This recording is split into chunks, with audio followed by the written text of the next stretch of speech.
Dr. Charles, real detective.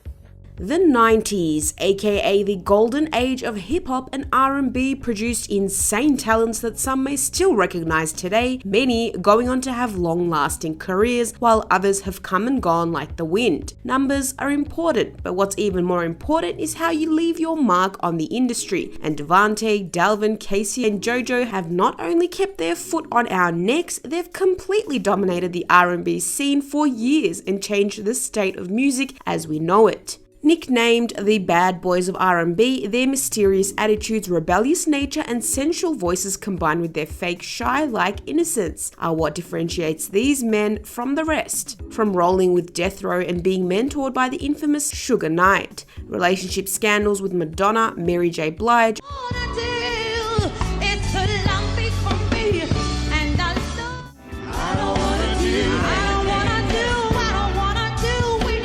run-ins with the law, and a whole lot of in between. They were able to capture the attention from artists like Michael Jackson and Stevie Wonder and were decades ahead of their time. Grab your snacks and get ready to dive into why folks till this day are still honoring the name Jodeci. Long before Jodeci became Jodeci, they were four regular guys from the middle-class city of Charlotte, North Carolina. Coincidentally enough, they were all raised in extremely religious Christian homes and had been exposed to singing early on in their lives. Cedric Haley, aka KCI, and Joel Haley, aka JoJo, already had a taste of local fame when they created their own quartet-styled gospel group in the 80s with the help of their parents Anita and Cliff Haley, who were also known gospel singers. The group was known as Little Cedric and the Haley Singers and released songs such as Jesus Saves, Be Born Again, and Have Faith. KCI's distinct voice garnered him local attention, and people even went as far as to compare him to a young Michael Jackson. On the other side of town were Donald and Dalvin DeVante, who later on would go by the names DeVante Swing and Mr. Dalvin. Similar to the Haley brothers, the DeVantes had musical ties and also came from a long lineage of gospel singers. They were in church 7 days a week and were more on the contemporary side. They too would perform and tour around the country, most often with their father Don DeGreat, with his group the Don DeGreat Delegation.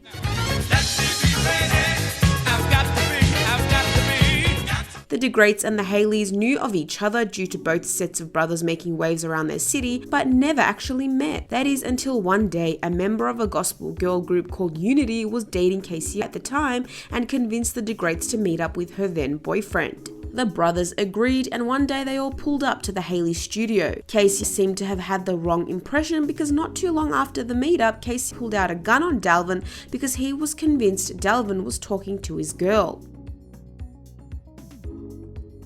The two continued to go back and forth in the hallway, Casey accusing and Dalvin pleading his innocence. Meanwhile, in the other room, DeVante and JoJo were chatting it up, getting to know each other, and had already begun working on music. KCI would later go back to working with his gospel group, and Dalvin did his own thing for a while. As time passed, JoJo and DeVante's relationship would grow closer and closer, while DeVante's relationship with his parents would decline due to his defiance, and he eventually moved in with the Haleys. At only 16, DeVante traveled to Minneapolis in order to hopefully get the opportunity to audition for Prince at Paisley Park. He discloses more details in a throwback 1995 interview with Vibe magazine, stating, "When I was 16, I ran away from home and went to Minneapolis to get a job with Prince. KCI and JoJo and them was like, if you make it with Prince, don't forget about us. When I got to Minneapolis, I hooked up with two white girls who had this gold Mustang that their father let me drive. I was up at Paisley Park every day begging for a job, asking people to listen to my tape. The receptionist kept saying she couldn't help me. I wasn't going to leave until they put me on." Needless to say, they didn't put him on, and he headed back to Carolina to sharpen up his producing and songwriting skills. DeVante came up with the idea to create a group with just JoJo, but decided to add Casey and Dalvin after they practically begged him.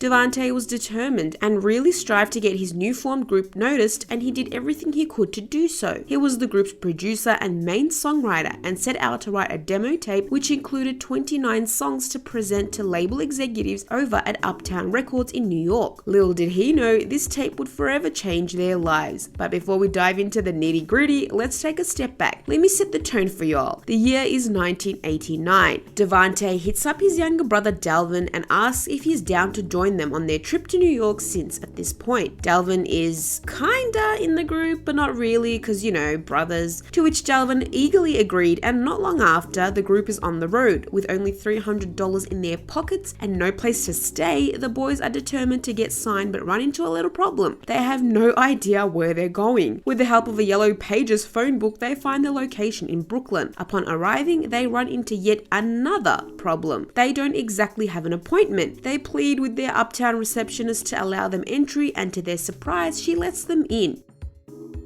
They came across Uptown employee Kurt Woodley, who had agreed to listen to their tape but in mid-session ended up falling asleep. He claimed the tape was boring, so the boys decided to do what any desperate teens trying to get signed to a huge label would do. They sang a cappella. Intrigued by the group's impromptu performance, Uptown artist G Wiz from Heavy D and the boys knocked on the door, asked, "Who is that singing?" and went on to get Heavy D, who then went and got Andre Harrell, the CEO. The group would sing a few songs DeVante had written back in Carolina for his then girlfriend Monica, Come and Talk to Me and I'm Still Waiting, to name a few. This impressed Andre, and the next thing they knew, they were out to dinner discussing a contract. Jodeci had officially been signed to Uptown Records. Sean Combs, before he became P. Diddy, was a wee little intern at this point in his career and was given the task to develop Uptown's new up-and-coming act. They wanted to counteract the refined styles prominent in R&B displayed by groups such as New Edition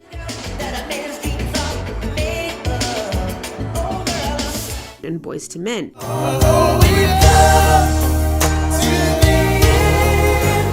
With the help of Dalvin and Diddy's stylist girlfriend Misa Halton, Misa advised Sean, aka Diddy, to incorporate hip-hop fashion such as baseball caps, jerseys, jewelry, sunglasses, and Timberland boots. To heighten their bad boy aesthetic, Diddy also suggested they be discreet in interviews and posed with their backs to the cameras, a stint he borrowed from the group Guy. Jodeci's debut album Forever My Lady was released on May 28th in 1991 and will be labeled as the album that reinvigorated R&B. The seductive energy and overall production of the body of work was praised by critics, some calling the album sophisticated beyond the band members' years. It features the hits Forever My Lady, Stay, and Come and Talk to Me, with musical guidance from Al B. Shaw. Yes, Quincy's daddy. Diddy was determined to make Jodeci successful and was on a mission to outdo New Jack Swing pioneer Teddy Riley, who'd pioneered setting New Jack Swing to rap-style shuffled beats. This urged Diddy to replace the drums and melodies from one of the album's ballad, Come and Talk to Me, with a sample from EPMD's You're a Customer, don't give him nothing but a microphone, set to the beat of Houdini's 5 Seconds of Funk.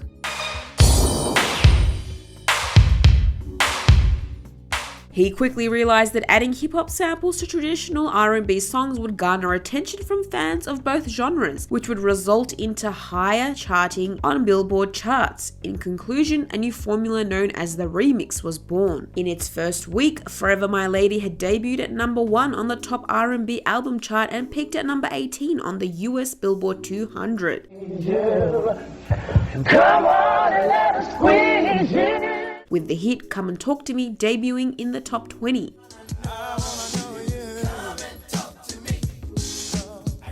The album was soon certified multi-platinum by the RIAA. Jodeci had taken the music scene by storm. Jodeci.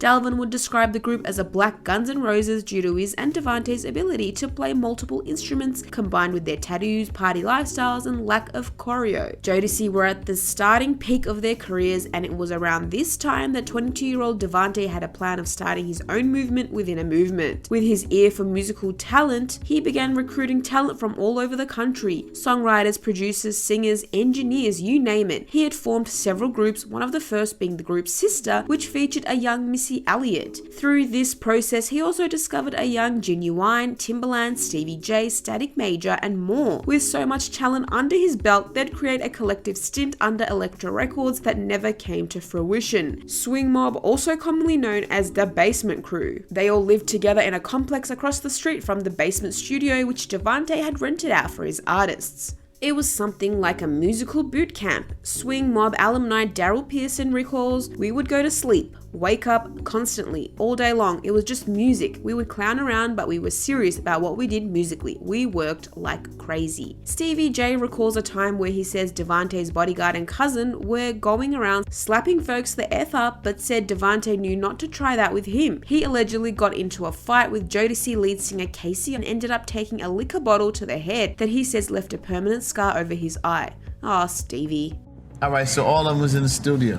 You know what I'm saying? So, you know what I'm saying? He walk in, he's smacking everybody. This is Stevie J we're talking about. So for the sake of the video and any potential lawsuits, we're gonna head and throw the word alleged out there. Other mob members reported DeVante being controlling and a little too rowdy at times, sometimes kicking and throwing things around the studio, pushing items over and yelling at them, but was never physically abusive. Some described their time with DeVante similar to a college experience, and DeVante would sometimes treat the gang to mini vacays in order to clear creative blockages. At his young age, DeVante played the role of teacher, father, drill sergeant, and handler and became their primary source for income, but sometimes he fell short. Some artists began abandoning ship, signing deals with other labels, and eventually Swing Mob would come to a closure in 1995. Missy and other mob members would create their own collective group and call it the Super Friends, which included the late Aaliyah Hooton, and we all know what happened to them after that. The Bassment era has a lot to unpack and deserves a video all on its own. We'll just leave it at this. As of 2021, people only have good things to say about DeVante and Jodeci as a whole. Casey got into a turbulent relationship with Mary J. Blige in the early 90s that would somehow last 12 years. They both claim that the other was abusive, and Mary says that Casey once tried to kill her, to which he denies. The relationship was emotionally shattering. Things would go from bad to worse after Blige announced their engagement to the public, only for Hailey to deny they were even involved at the time. Mary further discusses her toxic relationship in her documentary My Life. In an interview with Vibe magazine, this is what Casey had to say. "I gave her a ring after she came off tour and she kept hinting around that she wanted a ring.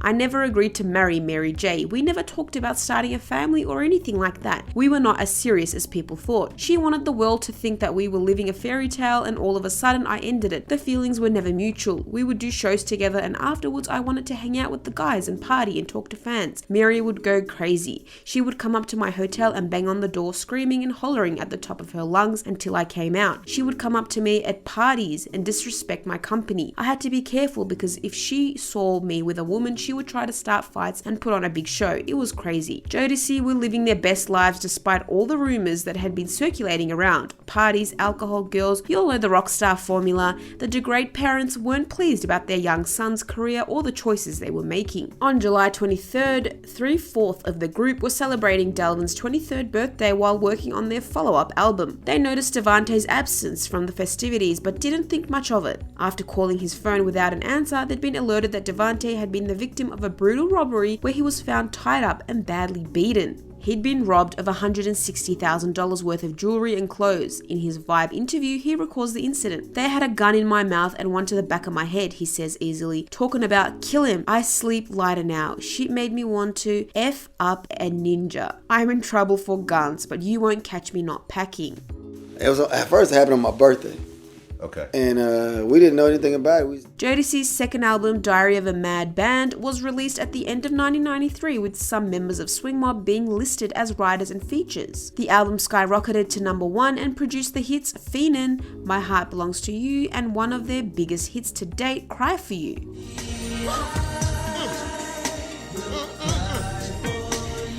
The song was such a huge success that even Disney got in on the action, allowing a young Justin Timberlake and Ryan Gosling to perform it on its 1996 comedy sketch series, The Mickey Mouse Club.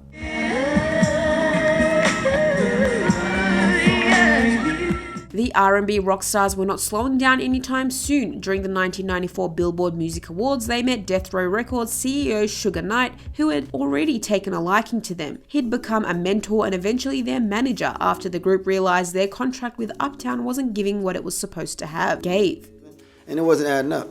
Yeah. So we started asking questions, and nobody was giving us. That began hanging out with the Death Row clique. and DeVante would produce and write for Tupac's All Eyes on Me album. Diddy wasn't happy about this due to petty beef involving him and Suge, which is, as you may have guessed, resulted into the East Coast versus West Coast beef. Due to their alliance with Death Row, Diddy would try and sabotage Jodeci's career by not actively promoting their next 2 albums and had encouraged Mary J. Blige, also an Uptown artist, to sing hate songs about Casey to make the public turn against him. We met Suge, I want to say, around the Billboard. The show, The After Party, The Hotel, came about in July of 1995 and reached the 2nd spot on the Billboard 200, making it the group's highest peaking release to date. It includes the hit Freakin' You.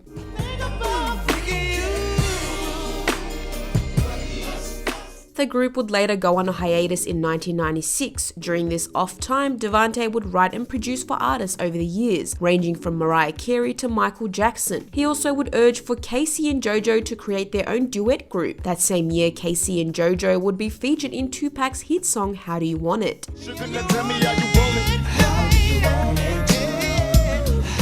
Casey and JoJo released their debut album Love Always in 1997 and features their biggest hit to date, All My Life.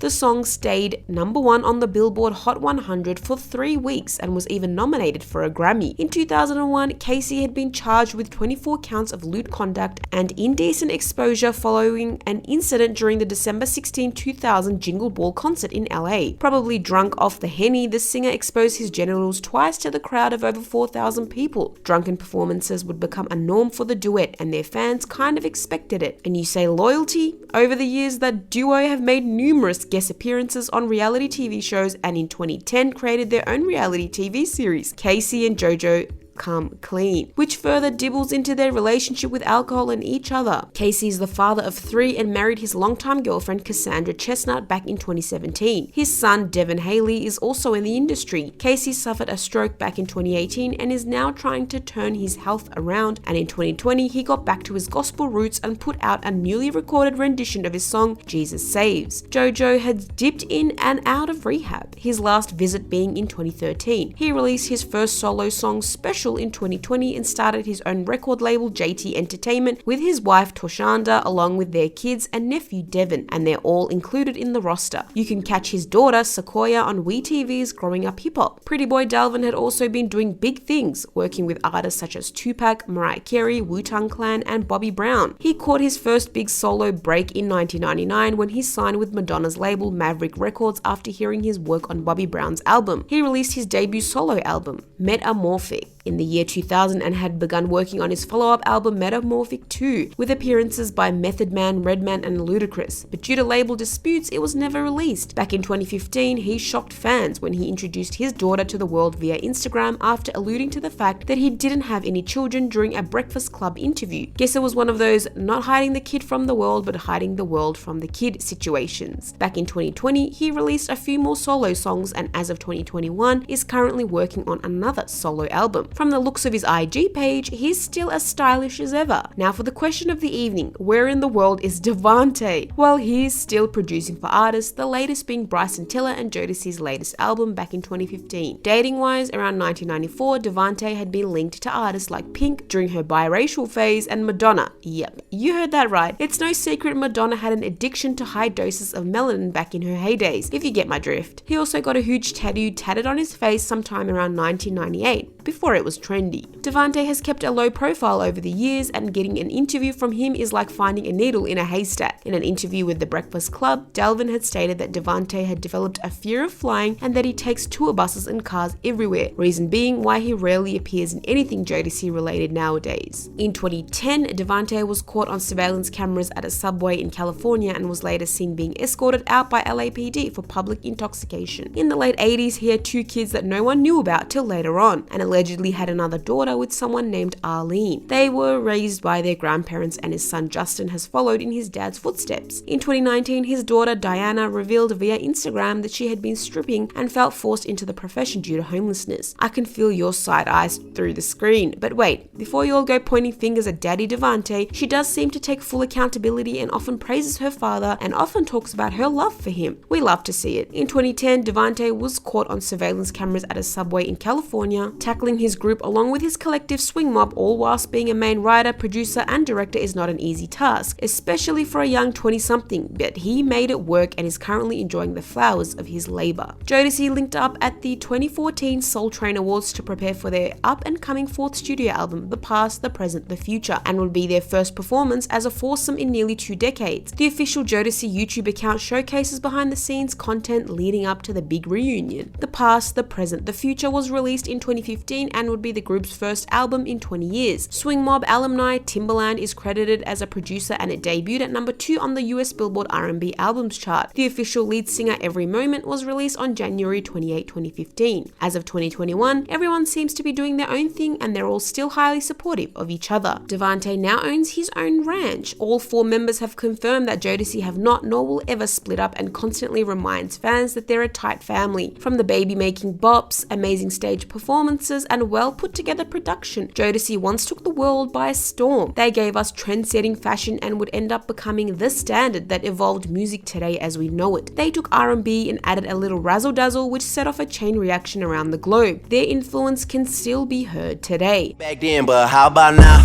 Cause I'm up right now, and you suck right now.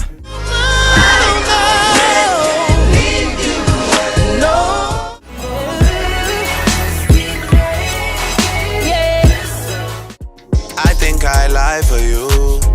I think I die for you. Talks of a Jodeci biopic has been buzzing around for some time now. Mr. Dalvin insists that it's on the way and well, we'll just have to take his word on it, fingers crossed. Were you a Jodeci fan back in the day? Let us know down below in the comments.